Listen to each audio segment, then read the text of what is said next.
сказать, таких вот прям ощутимых трудностей не было. Единственное, что вот у нас вот молодой человек родился немножко с особенностью, поэтому, так как сейчас вот является ребенку ВЗ, вот когда он был маленький, трудностей очень много было.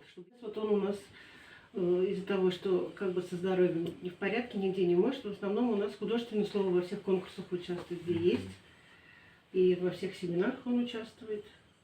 Занимаем хорошие призовые места, да, в республиканские. Какой вот конкурс тебе больше вот напомнился? Есть вот такие вот хорошие воспоминания от конкурсов? Остались? Да. И алгоритм с проектными работами. А какой проект вот именно ты представлял? С пчелами, про пчел. Пчелы, да? Пока старшие дочери были маленькие, работал в детском саду, потом помад. Вот эти две девочки, ее дочки, а вот эти дети, внуки под опекой. Для того, что мы как бы ребенок ОВЗ, мы будем поднимать вопрос «Доступная среда». Досуг. В декабре начинается соревнования будут, и к соревнованиям готовимся, потому что мы участвуем в соревнованиях в Бочах для детей-инвалидов.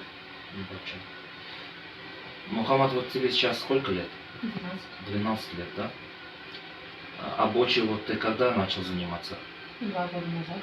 Интересно? Интересно? Да. Да, вот такие особенные, они нам 2 раза в год надо на реабилитацию ездить на 21 год, и 2 раза в больнице лежать для поддержки, потому что, чтобы ухудшений не было.